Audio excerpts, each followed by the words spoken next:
오늘 우리가 읽은 이 본 말씀은 이제 욥기의 마지막 부분, 다른 말로 표현하면 결론에 해당되는 부분인데요. 우리가 앞부분을 살펴보면서 계속 반복되는 부분이 있었기 때문에 이제 오늘 본문을 살펴보면서 앞에 있는 내용을 정리하고 그리고 이제 다음 시간에 욥기를 전체적으로 마무리하도록 하겠습니다. 앞서 우리는 하나님께서 욥에게 나타나셔서 말씀하시는 내용을 살펴본 바 있는데요. 이제 오늘 본문은 드디어 그 말씀을 듣고 욥이 보이고 있는 반응을 우리에게 말씀해 주고 있습니다. 그래서 오늘 본문 1절부터 3절을 보게 되면 이렇게 말씀하고 있는데요. 욥이 여호와께 대답하여 이르되 주께서는 못하실 일이 없사오며 무슨 계획이든지 못 이루실 것이 없는 줄 아오니 무지한 말로 이치를 가리는 자가 누구니이까. 나는 깨닫지도 못한 일을 말하였고 스스로 알 수도 없고 헤아리기도 어려운 일을 말하였나이다 라고 말씀하고 있습니다. 여기서는 지금 욥이 하나님은 어떤 분이신지를 증거하고 있고 그리고 그 앞에서 자신이 어떤 존재인지를 고백하고 있습니다. 이것은 앞에서 하나님께서 욥에게 처음 나타나셔서 질문하신 것에 대한 대답이라고 말할 수 있습니다. 그래서 욥기 38장 1절로 3절을 보게 되면 하나님께서 이렇게 말씀하고 있는데요. 그때의 여호와께서 폭풍우 가운데서 욥에게 말씀하여 이르시되 무지한 말로 생각을 어둡게 하는 자가 누구냐. 너는 대장부처럼 허리를 묶고 내가 내게 묻는 것을 대답할지니라 라고 말씀하면서 땅을 창조하신 이야기, 바다를 창조하신 것, 그리고 계속 우리가 살펴본 것처럼 하늘과 그리고 여러 모든 만물을 창조하시는 하나님의 행사, 그 창조 사역을 계속 말씀하셨다는 것을 알게 됩니다. 그리고 이제 욥이 그 모든 것들을 다 듣고 나서 이제 오늘 본문에서 욥이 드디어 하나님 앞에 대답을 하고 있는데요. 하나님은 못하시는 것이 없고 못 이루실 것이 없는 분이시며 바로 제가 무지한 말로 이치를 가리는 어리석은 자였으며 깨닫지도 못하고 알지도 못하고 헤아리지도 못하는 말을 행하였습니다라고 하나님 앞에 고백하고 있음을 보게 됩니다. 즉 오늘 본문은 앞에서 즉 욥기 38장부터 시작해서 오늘 본문 앞정인 41장까지 하나님께서 계속 욥에게 창조 사역에 대해서 말씀하셨는데요. 그 말을 다 듣고 나서 드디어 알아듣고 그리고 그것을 인정하고 있는 모습이 오늘 본문의 내용입니다. 그래서 오늘 먼저 2절을 보게 되면 이렇게 말씀하고 있는데요.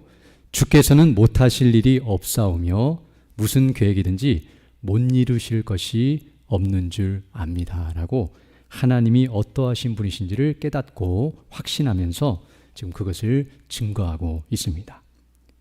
지금 이 말은 앞에서 우리가 창조 사역을 통해서 살펴본 것처럼 지금 하나님은 창조주시며 주권, 곧 그 뜻대로 모든 것을 행하시는 분이시고 바로 지혜와 능력을 가지고 원하시는 대로 모든 것을 하실 수 있는 분이심을 고백하고 있는 것임을 알 수 있습니다. 오늘 2절은 한마디로 말하면 하나님은 전능자시오 주권자이심을 인정하면서 고백하고 있는 모습이란 것을 알게 됩니다. 그리고 이제 이어서 3절을 보게 되면 이제 3절에서는 그 하나님 앞에서 자신이 어떤 존재인지를 이제 말하고 있는데요. 무지한 말로 이치를 가리는 자가 바로 자신이며 깨닫지도 못하고 할 수도 없는 일들을 말하였다라고 말하고 있습니다. 이건 다른 말로 말하면 바로 그 하나님 앞에서 자신은 피조물이라는 사실, 즉 그 주권에 복종해야 하는 존재라는 것을 인정하고 있으며 자신은 하나님의 그 능력과 영광 가운데 볼 때에 너무나 무지하고 무능력한 존재라는 사실을 고백하고 있음을 알 수 있습니다. 즉 오늘 본문을 보게 되면 1절로 3절을 보게 되면 지금 욥은 하나님이 어떠하신 분이신지를 고백하고 그 하나님 앞에서 자신이 어떤 존재인지를 말하고 있는데요. 이건 다른 말로 표현하면 하나님을 아는 지식과 그리고 그 앞에서 자기를 아는 지식을 말하고 있음을 알 수 있습니다. 즉 하나님이 누구신가를 알게 되면 사람은 자연스럽게 자신이 누구인지를 알게 되어 있으며 하나님을 아는 지식과 그리고 자기를 아는 지식이 서로 연결되어 있다는 사실을 우리에게 말해주고 있습니다. 그러나 사람은 하나님을 바르게 알게 될 때에 자기가 누구인지를 더 정확히 알게 되며 그렇게 할 때만이 하나님 앞에서 바르게 행할 수 있다는 사실을 알게 됩니다. 우리 모두 이런 은혜를 구해야 할 줄로 믿습니다. 어떤 의미에서 이 말은 그동안 어떤 의미에서는 욥이 하나님을 바르게 알지 못한 부분이 있었고 자신에 대해서 제대로 알지 못했기 때문에 그 하나님 앞에서 바르게 말하거나 행하지 못한 부분이 있었다는 것을 인정하고 있고 그리고 그것을 회개하고 있는 모습이라는 것을 알 수 있습니다. 그리고 이제 더 나아가서 오늘 본문 4절로 6절을 보게 되면 욥은 이제 더 놀라운 고백을 하고 있다는 사실을 우리에게 말씀해 주고 있습니다. 즉 앞에서는 하나님을 아는 지식과 그리고 자기를 아는 지식에 대해서 말했다고 한다면 이제 그것이 더 연장되어서 나아가고 있음을 보게 됩니다. 4절부터 보게 되면 이렇게 말씀하고 있는데요. 내가 말하겠사오니 주는 들으시고 내가 주께 묻겠사오니 주여 내게 알게 하옵소서라고 말하고 있습니다. 이 말을 보면 지금 앞에 있는 말과 좀 반대되는 말인데요. 앞에서는 내가 무지한 말을 했고 할 말이 없습니다라고 말했는데 지금 여기서 내가 지금 말하겠사오니 다시 들어주시고 내가 물을 테니까 대답해 달라고 다시 하나님께 묻는 것처럼 여겨집니다. 그러나 이것은 이전과는 전혀 다른 말이라는 것을 알아야 하는데요. 이전에는 자기가 잘못된 생각과 잘못된 말을 했지만 이제는 제대로 된 말, 제대로 깨달았고 확신에 차서 이제 바른 말을 할 것이며 거기에 대해서 대답해 주실 것을 요구하고 있는 것임을 알게 됩니다. 아니 대답해달라는 의미보다는 하나님 앞에 질문하며 알려달라고 부탁하고 있는 모습이라고 말할 수 있으며 이것은 이제 경외심을 가지고 거룩한 질문을 하고 있는 욥의 모습을 우리에게 말씀해 주고 있습니다. 그러면서 말하기를 5절에서 내가 주께 대하여 귀로 듣기만 하였사오나 이제는 눈으로 주를 배움나이다 라고 말씀하고 있습니다. 유명한 구절인데요. 이전에는 고난 당하기 전에는 또 이렇게 하나님 앞에 말씀 듣기 전에는 내가 귀로만 하나님에 대해서 알 정도로 희미하게 알고 있었지만 이제 눈으로 보는 것처럼 하나님이 누구신지 어떠한 분이신지를 확신하였고 밝히 깨달았으며 온전히 알게 되었다는 사실을 말해주고 있습니다. 이 5절의 말씀은 어떤 의미에서 앞에서 하나님을 아는 지식에 대해서 말했다고 한다면 오늘 본문에서는 이제 하나님을 아는 지식이 더 온전해졌다는 사실을 말씀하고 있으며 그리고 이것을 말씀함으로 말미암아 하나님의 은혜와 영광을 지금 찬미하고 있는 것이라는 것을 알게 됩니다. 즉 자신에게 이렇게 하나님을 알려주시고 하나님을 알 수 있도록 은혜 베풀어 주심에 감사드리고 있고요. 즉 귀로만 듣던 하나님을 눈으로 볼 정도로 이렇게 선명하게 알려주신 은혜를 찬미하고 있고 그리고 그 하나님이 이런 분이십니다라고 고백하면서 하나님의 이름을 높이고 있는 모습이라는 것을 알게 되며 또 이것을 통해서 그 하나님을 더 알기를 원하며 그런 은혜로 충만케 해달라고 지금 기도하고 간구하고 있는 모습이라고 말할 수 있습니다. 그리고 나서 이제 6절을 보게 되면 드디어 결론적으로 말씀하고 있는데요. 그러므로 내가 스스로 거두어 드리고 티끌과 재 가운데서 회개하나이다 라고 말씀하고 있습니다. 여기 내가 이제 스스로 거두어 드린다는 말은 그동안 했던 말과 그 잘못된 행실을 마치 거두어 드리고 다 없애고 싶은 마음처럼 이 모든 것들을 인정하고 있으며 궁극적으로 하나님 앞에 회개하고 있다라고 말하고 있습니다. 이것은 어떤 면에서 하나님께 자기가 무엇을 잘못했는지를 더 알려주시고 그리고 어떻게 해야 하는지 가르쳐달라고 요청하고 있는 것이며 그리고 회개함으로 이 모든 죄를 용서해 주시도록 하나님 앞에 은혜를 간구하고 있는 모습임을 알 수 있습니다.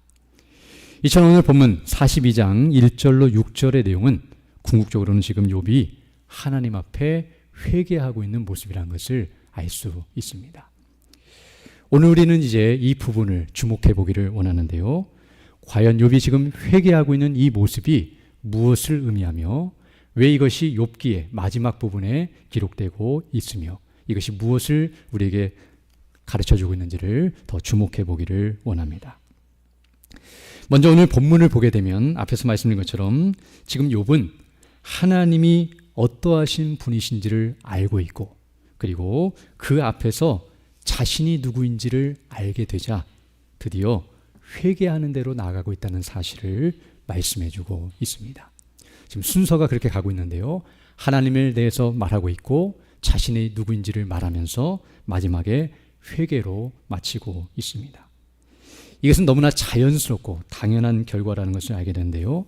왜냐하면 사람이 하나님을 알게 되면 그리고 자기가 어떤 존재인지를 알게 되면 회개하지 않을 수 없습니다. 왜냐하면 우리가 아는 것처럼 하나님은 의로우시고 거룩하시며 완전하신 분이시지만 그분 앞에 우리는 불의하고 그리고 더럽고 불완전한 존재, 다른 말로 표현하면 부패한 죄인이기 때문입니다. 즉 하나님을 바르게 알게 되면 그 거룩하신 영광스러우신 하나님 앞에 우리가 얼마나 더럽고 추한 죄인인지를 철저히 깨닫게 됩니다. 어떤 의미에서 욥은 처음 고난을 당했을 때에 그 고난을 통해서 자신이 얼마나 무지하고 무능력하고 아무리 거룩하고 하나님을 믿고 예수님을 믿는 믿음 안에 있다 할지라도 여전히 부패한 본질상 죄인이라는 사실을 깨달았을 뿐만 아니라 이제 하나님께서 나타나셔서 말씀하시는 그 내용을 들으면서 그것이 더 선명해지고 온전해졌다는 사실을 알 수 있습니다. 즉 하나님이 나타나시기 이전 죄를 범하고 또 고난을 당했을 때도 자신의 상태를 알고 있었지만 이제 하나님의 말씀을 계속 들으면서 그것이 더 선명해지고 온전해졌다는 것을 오늘 본문은 우리에게 가르쳐 줍니다. 이전에도 알고 있었고 이전에는 내가 의롭다고 생각했지만 고난을 당하고 나니 그리고 하나님의 말씀을 듣고 나니 그것이 아니었다는 사실, 하나님 앞에 여전히 나는 더럽고 추한 존재이며 고난 당할 수밖에 없는 인생이라는 사실을 알게 되고 하나님이 얼마나 거룩하시고 영화로우시고 온전하신 분이신지를 더 밝히 깨달으면서 그 앞에 자신의 죄를 깨닫고 지금 눈으로 보는 것처럼 밝히 깨달은 자신의 상태를 고백하고 있음을 알 수 있습니다. 그러나 우리가 여기서 한 가지 알아야 할 사실은 지금 욥이 이렇게 하나님을 아는 지식과 자기의 죄를 깨닫는 자기를 아는 지식을 알았다고 해서 무조건 회개하는 대로 나아가는 것은 아니라는 것을 알게 됩니다. 단순히 욥은 두려우신 하나님 앞에서 죄를 지은 자신의 죄를 깨닫고 회개하는 것이 아니라는 것을 우리는 알아야 하는데요. 왜냐하면 죄를 미워하시고 그리고 죄에 대해서 심판하시는 하나님을 알게 되면 사람이 회개해야 한다는 생각을 가질 수 있지만 그러나 진짜로 하나님 앞에 회개하는 대로 나아가기 위해서는 죄를 용서하시고 구원해 주시는 하나님도 알아야 한다는 것을 알게 됩니다. 즉 하나님께서 죄를 용서하실 마음이 전혀 없으시고 하나님은 우리에게 구원을 베푸시지 않으시고 오직 심판만 하시고 그리고 멸하시는 분이시란 것만 알게 되면 사람은 죄를 깨달아도 회개할 수가 없습니다. 아니 회개해도 의미가 없고 회개할 용기가 나지 않습니다. 그러나 하나님을 아는 지식 가운데는 바로 하나님이 이런 분이시란 것을 다 알게 될 때에 사람이 하나님 앞에 가서 회개하게 된다는 사실을 알 수 있습니다. 즉 욥은 하나님이 공의로우시고 거룩하시고 선하신 속성을 가지고 계신 분이시라는 사실을 알 뿐만 아니라 하나님은 자비하시고 긍휼이 많으시고 사랑과 은혜가 충만하신 분이시라는 사실 또한 알았기 때문에 지금 오늘 본문에서 회개하는 대로 나아가고 있다는 것을 알 수 있습니다. 즉 바로 욥이 회개하고 있다는 이 사실은 욥이 하나님이 그러하신 분이심을 알고 있다는 것을 의미하며 바로 그것을 의지하고 회개하고 있다는 사실을 우리에게 가르쳐 줍니다. 어떤 면에서 욥은 이전에는 몰랐다가 이제서야 안 것이 아니라 욥이 이전에도 이미 하나님은 어떤 분이신지에 대해서 알고 있었고 그리고 여자의 후손으로 오실 메시아 그리스도를 이미 믿고 구원을 받은 하나님의 백성이었음에도 불구하고 이제 고난을 거치고 하나님의 말씀을 들으면서 더 그 사실을 선명하게 알게 되었고 그래서 그런 과정 속에서 하나님 앞에 회개하고 있다는 사실을 우리에게 말해주고 있습니다. 앞서 살펴본 것처럼 우리가 욥기 38장부터 41장까지 하나님께서 나타나셔서 욥에게 하시는 말씀을 보게 되면 창조 사역에 대해서 말씀하고 있지만 그것은 단순히 창조하신 것만을 말하는 것이지 않고 섭리까지 즉 창조하신 것을 다스리시는 하나님의 행사까지 함께 말씀해주고 있습니다. 그런데 거기를 보게 되면 38장부터 41장까지 보게 되면 거기에는 하나님의 주권이 나타나고 있고, 우리가 살펴본 것처럼 지혜와 능력이 있고, 그리고 거룩하신 하나님, 즉 인생과는 전혀 구별되시는 다른 존재이신 거룩하심이 나타나고 있고, 또 하나님이 얼마나 공의로우시고 선하신 분이신지에 대해서 계속 창조사역을 통해서 말씀하시고 섭리를 통해서 말씀하시지만, 그러나 그 안에는 또 다른 면인 사랑과 자비와 은혜와 긍휼도 함께 말씀하고 있다는 사실을 알 수 있습니다. 그 예가 욥기 38장 26절로 27절 말씀인데요. 우리가 지난 시간에 살펴본 뒷부분인데 거기 38장 26절로 27절 보게 되면 이렇게 말씀하고 있습니다. 누가 사람 없는 땅에 사람 없는 광야에 비를 내리며 황무하고 황폐한 토지를 흡족하게 하여 연한 풀이 돋아나게 하겠느냐. 욥기 38장인데요. 38장 26절로 27절을 보게 되면 하나님께서 이렇게 말씀하고 계십니다. 사람이 없는 땅, 그리고 사람이 없는 광야에 하나님께서는 비를 내리게 하시는 분이시며, 그리고 황무하고 황폐한 토지에 흡족하게 비를 내리사 거기에 풀이 돋아나게 하시는 분이시라고 말씀하고 있습니다. 이것은 어떤 의미에서 사람이 없어서 경작할 수 없는 그런 황무지와 같은 곳에 하나님께서는 비를 내려주시고, 그리고 그렇게 버려진 땅과 같은 곳에 하나님께서 비를 내리셔서 풀이 나게 하시고 회복시켜 주시는 모습을 말씀해주고 있습니다. 이것은 어떤 의미에서 하나님께서 모든 만물을 통치하시고 다스리시는 하나님의 선하심과 주권과 영광을 나타내시는 표현이기도 하지만, 이 속에는 하나님께서는 사람이 없다 할지라도 동식물을 위해서도 비를 내려주시고, 비록 사람과 관계없는 땅이라 할지라도 하나님께서는 거기에 비를 내리시며 은혜를 베푸시는 분이시라는 사실을 우리에게 말씀해주고 있습니다. 또 우리가 눈에 볼 때는 쓸모없고 무익해 보이는 그런 땅이라 할지라도 하나님께서는 거기에 비를 내리셔서 그것들을 회복시키시고 온전케 하시는 분이시라는 사실을 우리에게 가르쳐 줍니다. 즉 넓은 의미에서 이것은 하나님의 사랑과 은혜와 자비와 긍휼의 마음에서 이런 일들이 일어나고 있다는 사실을 우리에게 간접적으로 가르쳐 줍니다. 또 조금 뒤에 가게 되면 38장 욥기 38장 39절로 41절을 보게 되면 또 한 예를 들고 있는데요. 거기 보게 되면 사자와 그리고 까마귀 새끼에 대해서 설명해 주고 있습니다. 39절부터 보게 되면 내가 사자를 위하여 먹이를 사냥하겠느냐, 젊은 사자의 식욕을 채우겠느냐, 그것들이 굴에 엎드리며 숲에 앉아 숨어 기다리느니라 라고 말씀하고 있습니다. 즉 사자가 아무리 강하고 능력이 있어도 그가 먹잇감을 사냥하고 그것을 먹을 수 있도록 해주신 분은 하나님이시라는 사실을 말씀해주고 있습니다. 즉 이 땅에서 가장 강한 동물인 사자도 하나님께서 먹이시고 하나님이 도와주시고 허락해 주셔야만 그들도 사냥을 하여 먹을거리를 먹고 생존한다는 사실을 말해주고 있습니다. 그리고 41절 보게 되면 이제 연약한 종류 중에 하나인 까마귀 새끼를 말하는데요. 까마귀 새끼가 하나님을 향하여 부르짖으며 먹을 것이 없어서 허우적거릴 때에 그것을 위하여 먹이를 마련하신 이가 누구냐라고 말씀하고 있습니다. 까마귀 어미가 먹을 것을 가지고 새끼를 먹이는 것이 아니라 이 모든 것들도 하나님께서 주장하시고 하나님이 먹이시고 입히신다라고 말씀해주고 있습니다.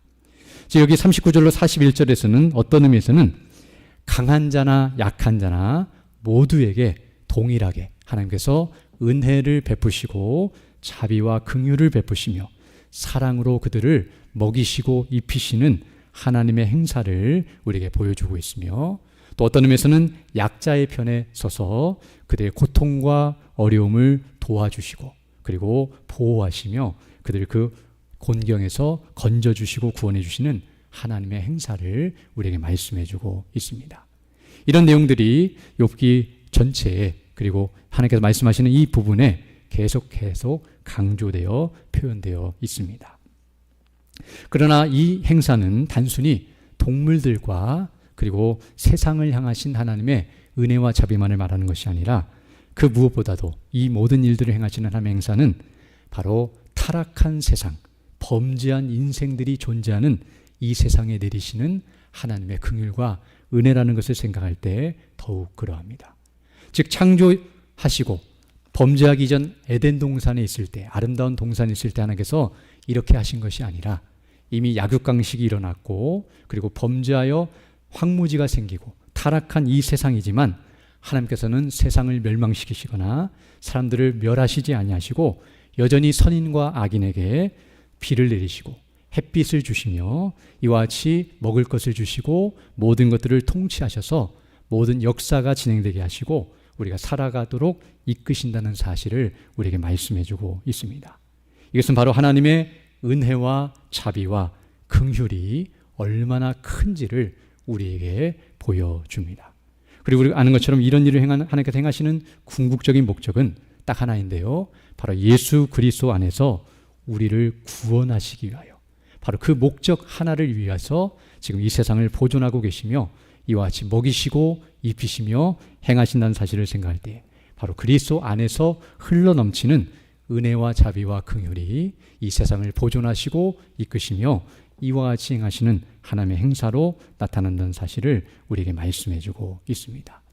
하나님께서는 욥에게 이런 창조 사역을 계속 말씀하시므로 하나님이 어떤 속성과 성품을 갖고 계시는지, 그리고 궁극적으로 그리스도 안에서 어떠한 일을 계획하시고 그 일을 이루어 가시는지를 계속 보여주고 있다는 사실을 알게 되며 바로 욥이 그 사실을 지금 주목하고 그것을 온전히 깨닫고 확신하면서 내가 그동안 귀로만 들었지만 이제 그 복음의 은혜와 영광, 하나님이 어떠하신 분이신지를 내가 분명히 알고 확신하면서 그 앞에 내가 얼마나 초라하고 연약한 존재로서 하나님께서 고난을 주셨다고 원망하거나 불평하거나 마음의 부담감을 가지거나 이와 같이 행한 것이 얼마나 잘못된 것인지를 회개하며 나아가고 있다는 사실을 우리에게 말씀해주고 있습니다.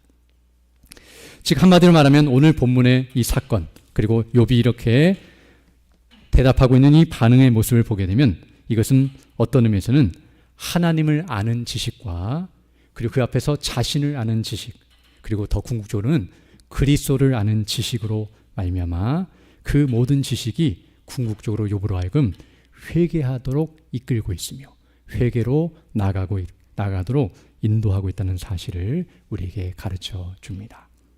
그리고 이것이 바로 참된 회개라는 사실을 우리에게 가르쳐 줍니다. 즉 회개가 이루어지는 영적인 원리와 과정이 바로 이와 같이 이루어지며 이렇게 이루어진 회개만이 진정한 의미에서의 회개라는 것을 알게 됩니다.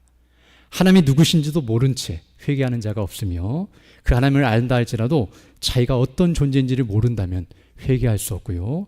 하나님과 자신이 누구인지를 알고 자신이 그렇게 죄인인 줄 알지만 그 죄를 용서하시기 위해 행하시는 하나님의 구원의 행사인 그리스도로 말미암은 복음을 알지 못하면 사람이 하나님 앞에 회개할 수 없다는 사실을 알게 되며 이 모든 것들을 바르게 깨닫고 확신해야만 사람이 하나님 앞에 회개하는 대로 나아가야 된다는 것을 우리에게 가르쳐주고 있습니다.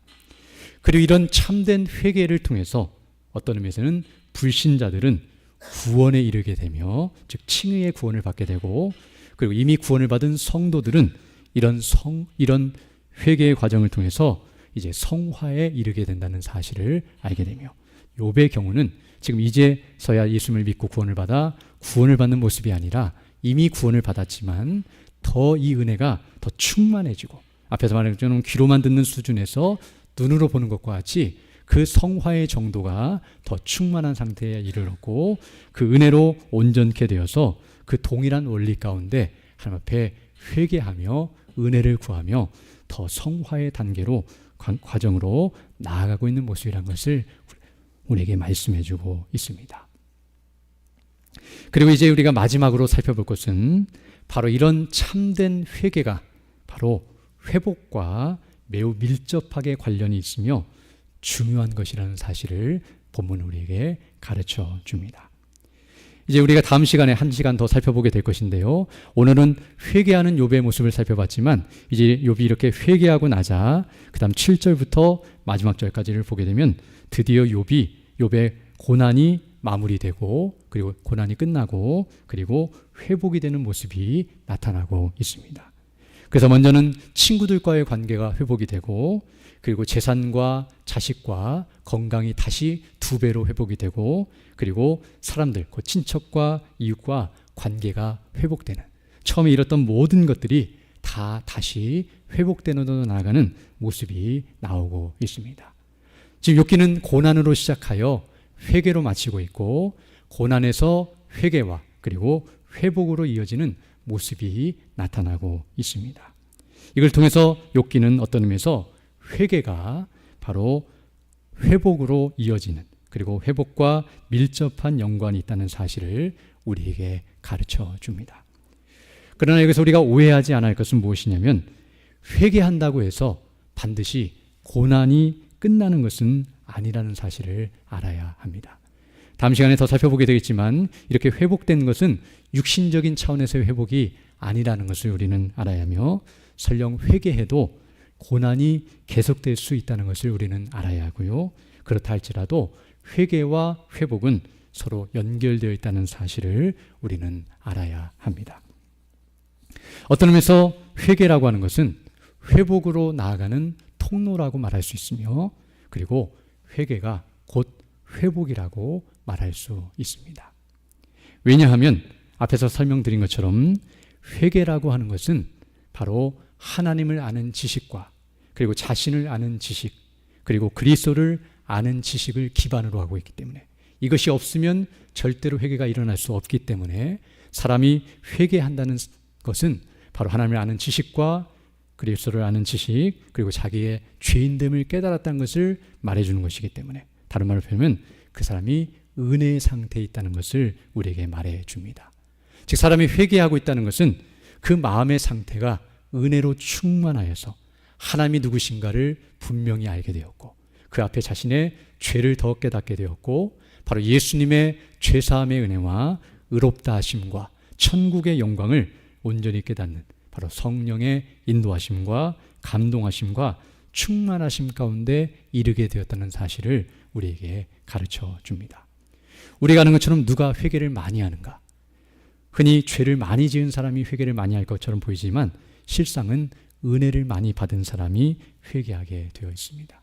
죄가 아무리 많아도 은혜를 모르는 사람은 절대로 회개하지 않지만, 죄가 아무리 작아도, 적은 죄라 할지라도 은혜를 받은 사람, 은혜를 아는 사람, 하나님이 어떠하신 분이신지를 알고, 그리스도 안에서 자신이 어떠한 구원을 받은 자인지를 알고, 그 앞에서 자신이 얼마나 부패한 존재인지를 아는 사람일수록 하나님 앞에 더 회개하는 대로 엎드려 나가게 된다는 것을 알게 됩니다. 우리가 주일의 말씀을 통해 들었던 것처럼 진리이신 하나님, 그리고 예수 그리스도와 성령님, 진리 안에 거할 때만이 거짓을 버리게 되고, 그리고 그 진리를 따라 행하기를 힘쓰며, 아주 작은 죄에도 민감하게 반응하며 그 죄를 회개하는 대로 나아가게 된다는 것을 알게 되며, 은혜 안에 있는 사람일수록 회개를 많이 하게 된다는 사실을 우리에게 가르쳐 줍니다.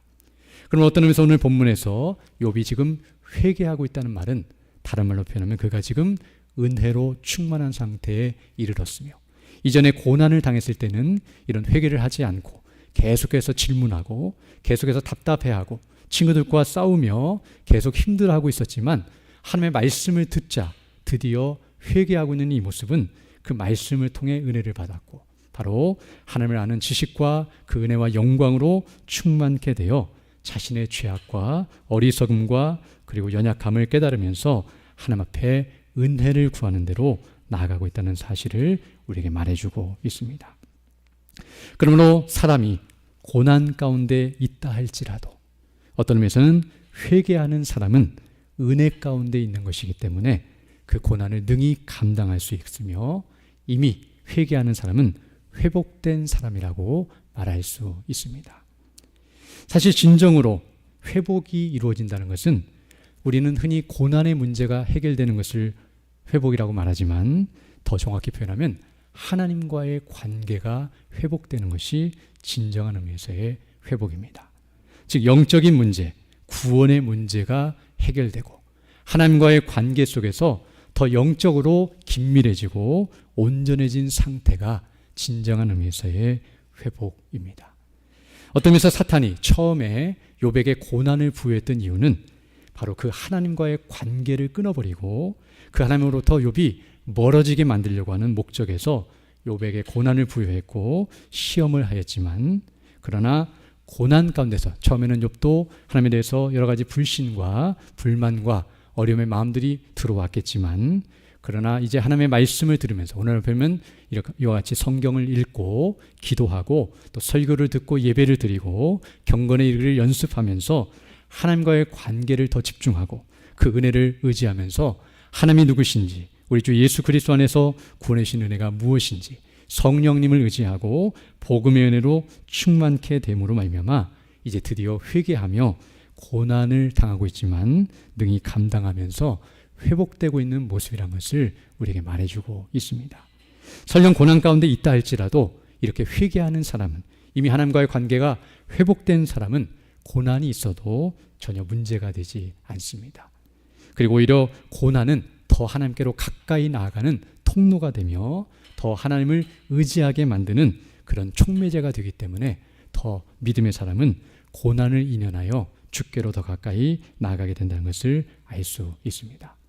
물론 욥이 고난을 처음 당했을 때 그가 죄를 범해서 당한 것은 아니지만 이미 고난당하기 전에도 욥은 하나님과의 관계가 온전했고 또 성령의 충만한 가운데 있었고 바르게 있었지만, 하나님께서는 어떤 의미에서 고난을 주심으로 말미암아 더 그를 겸비시키시고 낮추시고 하나님의 영광을 더 빛나게 하시고 더 온전히 드러내심으로, 그래서 하나님과의 관계가 더 온전해지도록 이끌고 있고 더 성화되도록 이끌고 있다는 사실을 알게 되며, 그리고 우리 모두도 우리가 어떠한 상황 속에 있든지 그리고 고난이 주어지든지 형통이 있든지 상관없이 우리는 항상 그리스도께로 나아가며 그 복음의 은혜와 영광으로 충만해져야 한다는 사실을 우리에게 말씀해 주고 있습니다.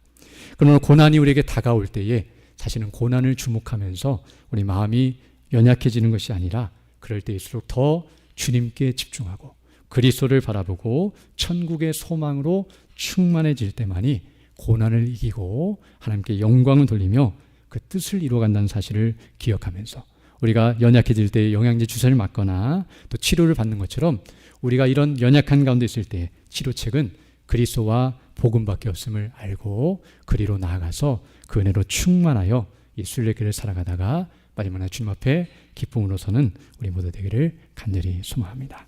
함께 기도드리겠습니다. 걸어가시고 자비로우신 아버지 하나님, 감사를 드립니다.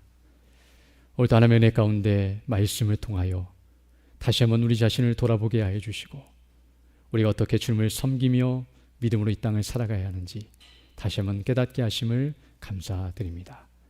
여러 가지 어렵고 힘든 상황 속에 있다 할지라도 그것 때문에 우리의 마음이 연약해지는 것이 아니라 우리 주 예수 그리스도를 믿는 믿음 안에서 성령의 충만함 가운데 날마다 그 복음의 영광으로 충만케 해주셔서 우리에게 맡기신 사명을 바르게 잘 감당하며 그 뜻을 이루어가는 우리 모두 될 수 있도록 은총을 더하여 주옵소서. 모든 것 주께 의지하고 우리 주 예수님 이름으로 기도드립니다. 아멘.